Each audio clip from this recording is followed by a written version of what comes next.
Des cris à l'unisson, prétexte pour montrer la grande joie des élèves de l'école élémentaire Plateau 3. L'ONG Don Bosco de Tambacounda vient de réaliser une grande prouesse à travers son projet approvisionnement en eau, reboisement et jardin scolaire. L'adduction d'eau assurée à 100%, en plus d'un important lot de matériel offert pour les besoins du reboisement. Ici à l'école Plateau, dès que l'on entre, on se rend compte vraiment qu'il y avait un besoin urgent d'arbres. Et c'est en cela que je remercie le leadership de l'inspecteur et de toute son équipe qui ont compris qu'il fallait faire quelque chose ici. Alors ici, nous avons fait l'addition d'eau. On a donné donc l'accès à de l'eau propre.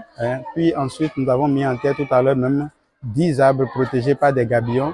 Nous espérons qu'avec la communauté scolaire entière, ces arbres soient pris en charge correctement pour que d'ici quelques années, nous ayons de l'espace vert, que nous ayons de la place pour que nos enfants ne fassent pas les récréations dans les classes faute d'ombre, mais qu'ils aient de l'espace dans la cour. Ce projet relève d'une importance capitale au regard des moyens investis. Le projet global fait plus de 20 millions. Mais la partie qui concerne les écoles, ça fait environ 1 million pour chaque école. Donc nous sommes, disons, à 4 millions puisque nous avons souhaité prendre 4 écoles pour essayer. Le directeur de l'école n'a pas manqué de manifester son immense joie. Un sentiment de satisfaction. Vraiment, on a été satisfait de ce que Don Bosco nous a offert. L'addition d'eau a des coûts à peine à 1 million et quelques.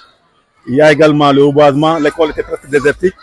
Donc vraiment, on a été très satisfait. On a été satisfait de cette activité. L'inspecteur de l'éducation et de la formation de Tambacounda, après avoir remercié l'ONG Don Bosco Tambacounda pour cette importante réalisation, demande aux acteurs de l'éducation d'assurer un bon suivi de ces plans ainsi que l'entretien du matériel. Donc pour le suivi des installations, j'ai demandé au directeur de mettre en place un bon dispositif en impliquant la communauté, les élèves, mais également les enseignants, pour quand même l'entretien des plans, mais également même pour la gestion du robinet. Des recommandations exécutées à la lettre par le directeur de l'école. On a instauré des cellules, un gouvernement scolaire et le club est vert, qui s'attelleront, qui veilleront à l'entretien de ces arbres